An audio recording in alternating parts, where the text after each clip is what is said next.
네, 여러분 안녕하세요. 선생님과 함께 국어 수업을 하도록 하겠습니다. 선생님은 여러분과 일주일에 한 번씩 수업을 하게 될 박효주 선생님입니다.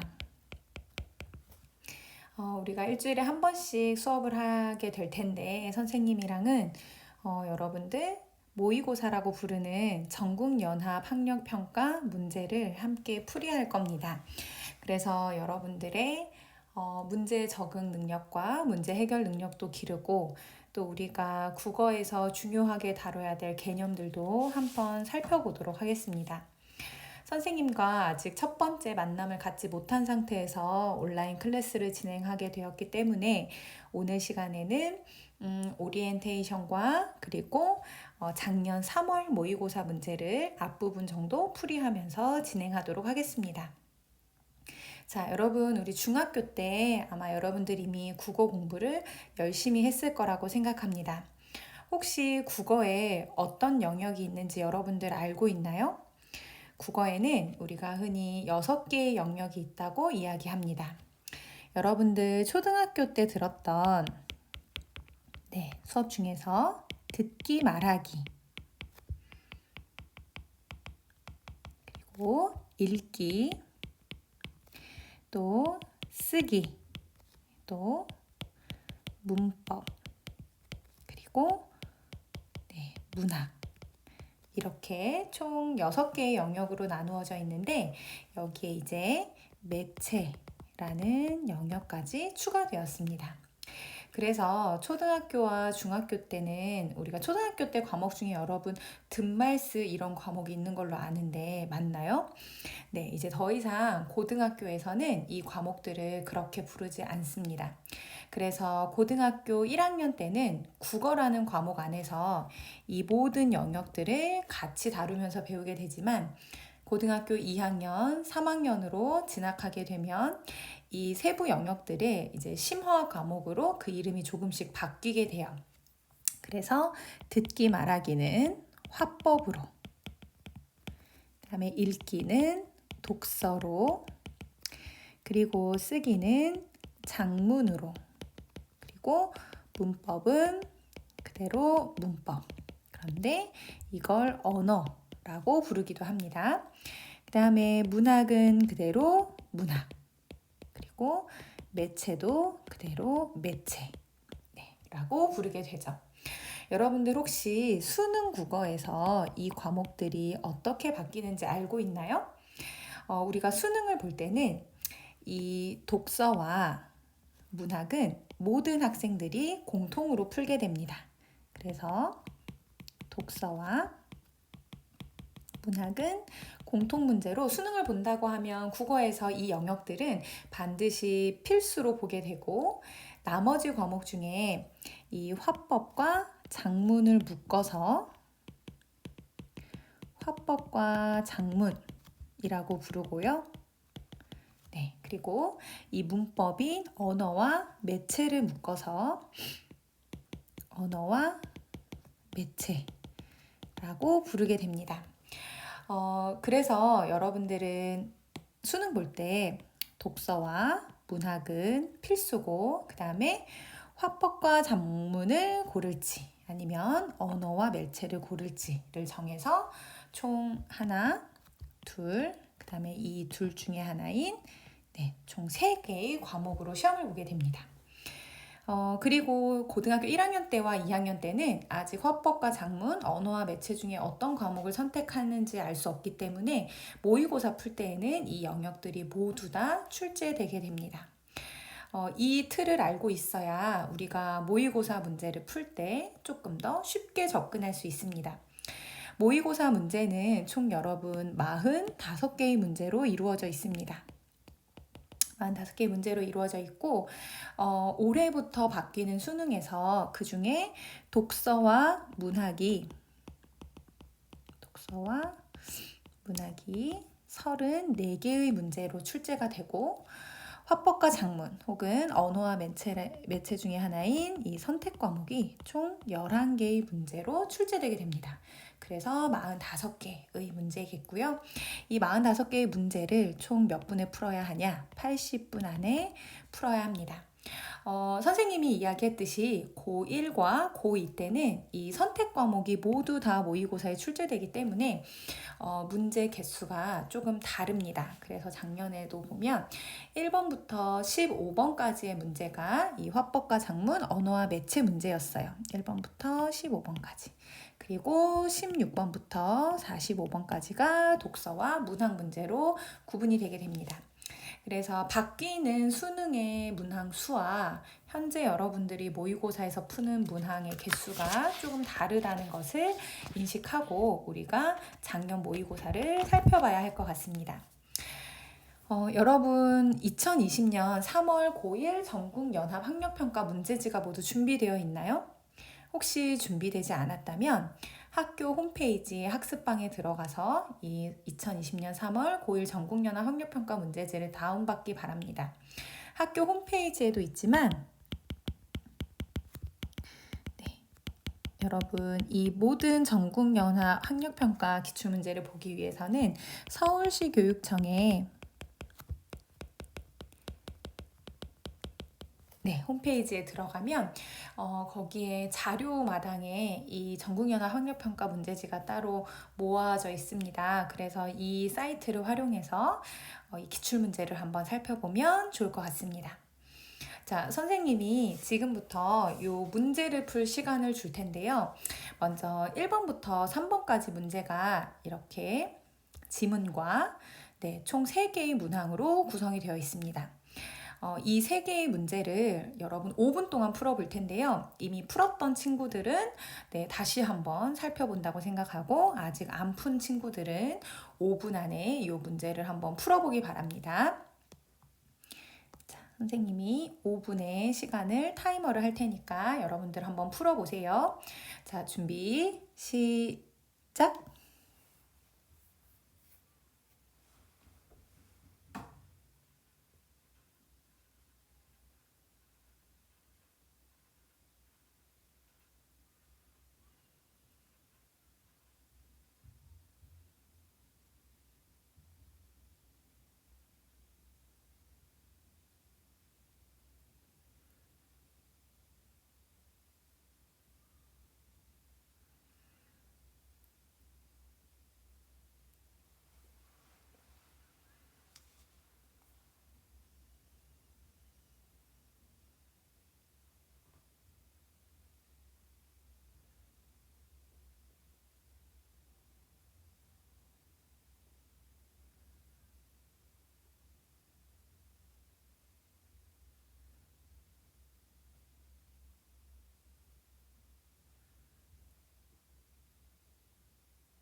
네, 자, 여러분 5분의 시간이 모두 흘렀는데요. 우리 함께 이제 문제를 살펴보도록 하겠습니다. 자, 다음은 학생이 수업 시간에 한 발표이다 라고 이야기를 했어요. 여러분, 우리가 발표라는 건 발표자가 말하고 또 그 발표자가 말하는 걸 청중이 듣는 활동이 함께 이루어지죠. 그래서 이 발표는 우리 아까 듣기 말하기를 이제 심화돼서 배우면 어떤 과목이라 했는지 혹시 기억나나요? 네, 화법이라고 합니다. 그래서 모의고사의 첫 부분에서는 이 화법 문제가 제시가 돼요. 그래서 화법 문제다 보니까 문제의 내용도 이러한 내용으로 구성이 됩니다. 발표자의 말하기 방식, 말하기 방식. 그 다음에 발표를 들은 학생이 작성한 활동지, 듣기. 그 다음에 세 번째, 발표를 들으면서 학생이 보인 반응. 네, 느낌이 오나요? 화법 문제이기 때문에 말하기와 듣기 활동이 문제로 구성되어 있음을 확인할 수 있습니다. 자, 본문을 살펴볼 텐데 선생님은 편의상 문단 번호를 먼저 붙여보도록 하겠습니다. 2개, 그리고 3개, 4개, 5개, 6개, 7개, 8개.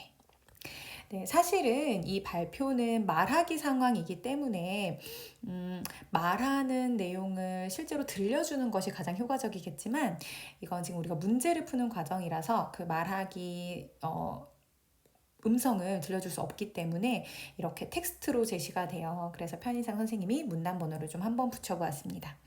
오늘은 첫 시간이기 때문에 같이 한번 지문을 살펴보면서 꼼꼼히 이야기를 한번 정리를 해볼게요. 자, 여러분, 명절하면 어떤 전통놀이가 떠오르시나요? 자, 먼저 이 말하는 화자가 질문을 던졌어요. 우리가 말하기 전략에 다양한 방법이 있는데 청중에게 질문을 던지면 보통 청중의 주의를 집중하게 되고 흥미를 가지게 되고 또 그 발표 내용에 적극적으로 어떤 참여하려는 자세를 만들어주는 기회를 제공해주죠. 자, 청중의 반응을 살피고 저는 지난 설날에 온 가족과 둘러앉아 윷놀이를 하게 되었는데 무척 재미있었습니다. 그래서 여러분들도 그 재미를 느껴보셨으면 하는 마음에 오랫동안 사랑받아온 우리 전통놀이, 즉 윷놀이를 소개해드리고자 합니다. 자, 첫 번째 이 화자가 말했네요. 자기 앞으로 뭘 소개할 거래요? 네, 윷놀이를 소개할 거라고 이야기를 했어요. 나누어드린 활동지를 정리하면서 잘 들어보세요 라고 이야기했죠. 왜 내가 윷놀이를 소개하려고 하냐? 내가 윷놀이 해봤는데 너무 재미있어서 여러분들도 그 재미를 느꼈으면 좋겠다. 그래서 이걸 화제로 선정하게 되었다. 즉, 화제 선정의 이유가 제시됩니다. 발표의 첫 부분에 내가 이 화제를 왜 선정했는지 언급해 주는 거죠. 두 번째 문단. 윷놀이는 역사가 매우 오래된 놀이로 알려져 있습니다. 윷놀이는 과연 언제 시작되었을까요? 네, 역시나 질문을 던지면서 청중의 집중을 유도하고 있죠. 자, 이번에는 윷놀이의 무엇에 대해서부터 이야기할 거냐? 언제 시작됐는지부터 한번 살펴볼 건가 봐요. 대답을 듣고, 자, 이런 거 청중의 이제 반응을 살피면서 말하기를 진행하는 거죠.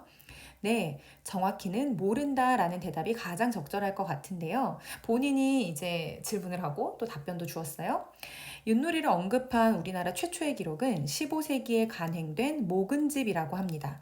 아, 15세기에 간행된 목은집에 윷놀이를 언급한 기록이 있었나 봐요. 우리가 어떤 내용을 전달할 때 그 내용의 출처가 무엇인지를 밝혀주는 거 참 중요해요.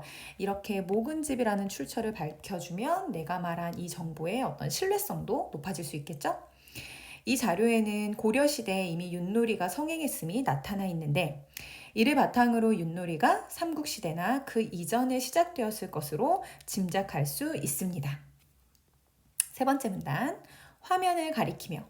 자, 여러분 발표하는 장면에서 앞에 서서 이렇게 가만히 차렷 자세로 발표하는 것보다 자연스럽게 손짓 혹은 뭐 표정 혹은 고개를 갸우뚱한다든지 이런 식의 어떤 표현들이 의사를 전달하고 내가 말하고자 하는 말을 효과적으로 상대에게 말하는데 매우 유용해요. 그래서 우리가 언어, 말로 표현한 것은 아니지만 이렇게 손짓, 발짓, 눈빛, 표정 이런 것들로 의사를 전달할 수 있는데 우리가 그런 의사 표현을 뭐라고 하냐면 비언어적 표현이라고 합니다. 비언어적 표현.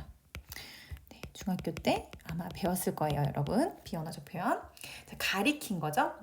이것은 과거에 사용된 윷놀이 말판인데요. 자, 이번에는 말판에 대해서 이야기를 하고 있네요. 과거의 말판은 지금처럼 사각형이 아니라 이처럼 원형이었다고 합니다. 아, 지금은 우리 말판이 사각형인데 옛날에는 원형이었나 봐요. 말판에는 29개의 점이 그려져 있는데 원을 그리고 있는 바깥의 점들은 하늘과 별자리의 운행을, 원 안쪽에 있는 열십자 모양의 점들은 땅을 나타낸 것이라고 합니다. 아, 이 말판이 그냥 있는 것이 아니라 이런 어떤 하늘과 별자리의 운행, 그 다음에 땅을 나타낸 어떤 의미가 있나 보네요. 이 말판에는 하늘과 땅을 중심으로 한 조상들의 철학이 담겨 있었던 것이지요. 자, 네 번째 문단. 역시나 화면을 가리키며. 여러분, 우리 이런 표현 뭐라고 한다고요? 그렇죠. 이거 다 비언어적 표현이에요. 윷놀이에 사용되는 윷가락은 이처럼 보통 한 면은 둥글고 한 면은 평평한 짧은 나무 막대기입니다. 자, 이번에는 윷가락에 대한 설명이 이어지네요. 던진 윷가락이 바닥에 떨어지면서 둥근 부분인 등이나 평평한 부분인 배를 보이는데, 그렇죠. 우리 왜 윷가락 보면 한쪽은 좀 둥글고 한쪽은 평평하죠. 그거를 등과 배로 부르는데 내 윷가락이 배를 보이는 개수에 따라 도, 개, 걸, 윷, 모의 5가지 윷패로 나뉩니다. 자, 5번째 문단. 윷놀이의 규칙은 간단합니다. 자, 이번엔 규칙에 대한 내용이 언급되네요. 손가락을 하나씩 펼치며. 여러분 이런 거 보죠? 손가락을 하나씩 펼치면서. 이거 우리가 이제 손가락을 하나씩 펼친다는 건 뭔가 개수를 세거나 아니면 순서를 나타낼 때 아주 유용한 손짓이죠. 이런 것도 역시나 비언어적 표현이라고 볼 수 있습니다. 도는 1칸, 개는 2칸, 이어서 걸륜 모의 순서로 말판 위에서 말이 움직이는 거리가 1칸씩 늘어납니다. 특히 유치나 모를 살이라고 하는데 이 경우 한 번 더 유출 던질 기회를 얻습니다. 자, 6번째 문단. 그렇다면 윷놀이를 할 때 유패가 나오는 확률은 어떻게 될까요? 이번에는 확률에 대해서 언급합니다. 대략 도가 나올 확률은 15%, 개와 걸은 각각 35%, 윷은 13%, 모는 2% 정도입니다. 자, 지금 도개, 걸륜, 모가 나올 확률을 구체적인 수치를 통해서 제시하고 있죠? 윷놀이를 할 때 이 확률을 고려하면 말놓기 전략을 짜는데 도움이 될 수 있습니다. 윷놀이는 윷을 던지는 방법뿐만 아니라 말놓기 전략과 같은 다양한 변수가 작용하는데요. 자, 말놓기 전략과 같은 다양한 변수가 작용한다. 놀이 방식은 간단하지만 우연성과 전략의 조화로 인해 승부를 예측할 수 없는 흥미진진한 게임이죠. 지금까지 윷놀이에 대해 말씀드렸습니다. 제 발표가 윷놀이를 이해하는 데 도움이 되셨나요? 자, 마지막에 역시 질문을 던졌어요. 미소를 지으며 다음 명절에는 여러분도 가족들과 함께 신명나는 윷놀이 한판 즐겨보시기 바랍니다. 그래서 마지막에 청중에게도 윷놀이 한판 즐겨보세요 라고 권유하며 내용을 마무리하고 있네요. 자, 선생님과 함께 본문을 간단하게 살펴보았습니다. 그러면 이번에는 문제를 한번 살펴보죠. 1번. 발표자의 말하기 방식에 대한 설명으로 적절하지 않은 것은 1번. 화제를 선정한 이유를 밝히며 발표를 시작하고 있다. 자, 발표를 시작할 때 앞부분에 내가 이 화제를 왜 선정했는지 밝혔다고 했어요. 우리 첫 번째 문단에 여러분 기억나나요? 자, 이렇게 내가 윷놀이를 왜 소개하냐면 내가 해봤는데 너무 재미있어서 여러분들도 재미를 느껴보았으면 좋겠다. 즉 화제를 선정한 이유를 언급하고 있죠. 그래서 1번은 적절합니다. 자, 2번으로 갑니다. 비언어적 표현을 활용하여 전달의 효과를 높이고 있다. 자, 비언어적 표현 여러분 기억나나요? 손짓, 눈짓, 발짓 혹은 표정 이런 것들로 어떤 의사나 의도, 의미를 전달하는 방법인데 대표적으로 화면을 가리켰던 부분이 있었고요. 그 다음에 또 손가락을 이렇게 하나씩 펼쳤던 부분도 있었습니다. 2번도 적절합니다. 자, 3번. 질문을 던지는 방식을 통해 청중과 상호작용하고 있다. 질문을 던지면 청중과 상호작용할 수 있겠죠? 여기서 아까 우리 질문 생각보다 꽤 많이 던졌어요. 시작할 때부터. 네. 어떤 놀이가 떠오르시나요? 이런 질문도 있었고, 언제 시작되었을까요? 라고 질문을 던지면서 청중과 상호작용하고 있죠? 4번. 설명하는 내용에 출처를 언급해서 신뢰성을 확보하고 있다. 자, 여러분 기억나나요? 이야기하는 내용에 출처를 언급했던 부분. 네, 여기에 있었는데 15세기에 간행된 묵은집이라는 출처를 밝힘으로써 자신이 전달하는 정보에 대한 신뢰성을 확보하고 있었습니다. 자, 5번 문제. 발표의 주요 내용을 요약, 정리하며 발표를 마무리하고 있다라고 이야기했어요.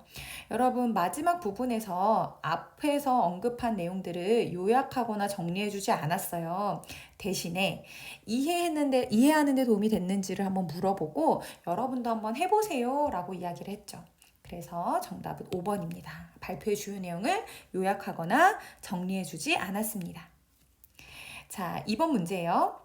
다음은 발표를 들은 학생이 작성한 활동지이다. 기억에서 미음 중 적절하지 않은 것을 고르라고 했어요. 자, 그러면 발표를 들은 학생이 작성한 활동지니까 앞에서 언급한 발표 내용이 그 활동지에 잘 적용이 됐는지 사실 확인을 비교해 보면 되겠죠? 자, 1번 윷놀이의 역사입니다. 고려시대에 이미 성행했다고 했어요. 우리 앞에 두 번째 문단에 여러분 살펴보면 이런 표현이 있네요. 이 자료에는 고려시대에 이미 윷놀이가 성행했다. 네, 이런 표현 나오죠? 그래서 기억은 적절합니다. 2번 말판의 모양과 의미. 과거는 원형의 말판이었고요. 현재는 사각형의 말판인데 니은이 이 과거 원형 말판에 하늘과 별자리의 운행, 땅을 나타낸다고 했어요. 자, 여러분 이 부분은 세 번째 문단 우리 한번 살펴볼까요? 과거에는 원형이었고 이 원을 그리고 있는 바깥의 점들은 하늘과 별자리, 원 안쪽은 땅을 나타낸 거다라고 언급이 되어 있으니까 니은도 적절합니다. 3번 문제. 윷가락과 윷패였어요. 자, 윷가락의 등 평면 부분이고 배는 곡면 부분이라고 했는데 아까 여러분 기억나나요? 네 번째 문단에서 둥근 부분인 등과 평평한 부분인 배라고 했어요. 그러면 등은 평면 부분이 아니라 곡면 부분이겠죠? 둥글다라고 했으니까. 그리고 배는 평평하다고 했으니까 평면 부분이 되겠네요. 그래서 정답은 3번이 되겠습니다. 4번 놀이의 규칙. 유패에 따라 말의 이동거리가 달라지고요. 사리일 때 윷을 한 번 더 던진다고 했습니다. 우리 어디에 있냐면 5번째 문단에 이런 표현 나오네요. 윷이나 모를 사리라고 하는데 한 번 더 윷을 던질 기회를 얻는다. 그래서 리을도 적절합니다. 자, 5번. 유패가 나올 확률. 개와 걸이 가장 유패가 나올 확률이 높고요. 그 다음에 도, 윷, 모 순서인데 이 확률은 여러분 6번째 문단에 있었어요. 여기 도가 나올 확률 15%, 개와 걸 35%, 윷 13%, 못 2%. 그래서 미음처럼 정리한 것이 적절합니다. 정답은 네, 다시 한번 디귿에 해당하는 3번이 되겠습니다. 자, 3번 문제 한번 살펴볼게요. 보기는 발표를 들으면서 학생이 보인 반응이다. 이에 대한 이해로 가장 적절한 것을 고르라고 했네요. 윷놀이를 할 때 유패가 나오는 확률을 소개한 내용이 참 흥미로웠어. 아, 내가 이 발표를 들으니까 참 흥미로웠어. 내가 해본 스마트폰 윷놀이 게임에서도 개나 걸이 자주 나오고 모는 잘 안 나오던데 스마트폰 윷놀이 게임에도 실제 윷놀이를 했을 때 나오는 유패 확률이 그대로 적용되었을까? 자, 내가 이런 윷놀이 스마트폰에서 이런 게임을 한번 해봤었는데 즉 자신의 경험을 언급하면서 실제로 그 유패 확률이 스마트폰 게임에서도 그대로 적용될까라고 해서 발표의 내용과 관련된 어떤 자신의 궁금증 혹은 호기심을 언급하고 있네요. 1번. 발표에서 언급되지 않았던 내용들에 대해 아쉬워하며 듣고 있다. 자, 여기 부분에서는 아쉬워하는 부분을 우리가 찾을 수가 없습니다. 2번. 발표 내용이 사실인지 발표자의 의견인지를 구분하여 듣고 있다. 자, 이게 사실인지 의견인지 구분하는 것은 보기에서 찾아볼 수가 없죠. 3번. 발표 내용이 발표 목적에 부합하고 있는지를 평가하며 듣고 있다. 여러분, 우리가 발표 목적이라고 하면 발표 목적은 대체로 이런 걸로 정리해 볼 수 있어요. 내가 발표하는 이유가 어떤 정보를 전달하기 위해서 발표를 할 수도 있고요. 상대방에게 내가 알고 있는 정보를 전달하기 위해서. 두 번째는 상대방을 설득하기 위해서 발표할 수도 있겠죠. 그 다음에 세 번째는 내가 이 발표를 듣는 청중과 어떤 친교적 관계를 맺기 위해서 발표를 할 수도 있는데, 보통 발표는 이제 공식적인 상황이니까 사실 친교적 목적은 좀 예외일 수도 있겠네요. 어쨌든 발표 목적들은 이런 것들입니다. 그런데 위에 제시된 보기에서는 이 발표 목적에 부합하고 있는지를 평가한 것은 아니에요. 그래서 3번도 적절하지 않고, 4번. 발표 내용과 관련된 자신의 경험을 떠올리며, 자신의 경험 떠올렸죠? 내가 해본 스마트폰 윷놀이 게임. 궁금증을 가지고 있다. 마지막에 유폐 확률 그대로 적용되었을까? 네, 궁금증이죠. 정답은 4번이 되겠습니다. 5번. 발표에서 언급된 내용을 바탕으로 자신의 배경 지식을 수정하고 있다. 여러분, 우리 배경 지식이 무엇이죠? 내가 기존에 이미 알고 있는 지식을 배경 지식이라고 하죠. 네, 이 보기에서는 자신의 배경 지식을 수정하고 있는 건 아니기 때문에 적절하지 않습니다. 그래서 정답은 4번이에요. 자, 여러분, 선생님과 오늘 1번부터 3번까지 문제를 한번 풀어보았는데요. 첫 번째 시간이기 때문에 오늘 학습은 여기까지만 할 예정입니다. 선생님과 이제 등교해서 다음 주에 또 수업을 하게 되면 그때는 4번 문제부터 본격적으로 한번 살펴볼 텐데요. 미리 모의고사 문제를 출력해서 준비하면 참 좋을 것 같습니다. 그래서 선생님 시간에 바로 4번 문제부터 해결할 수 있게끔 준비를 해오면 좋겠네요. 오늘 수업하느라 고생 많았고요. 여러분 집에서도 열심히 학습하기 바랍니다. 네, 그러면 우리 학교에서 만나요.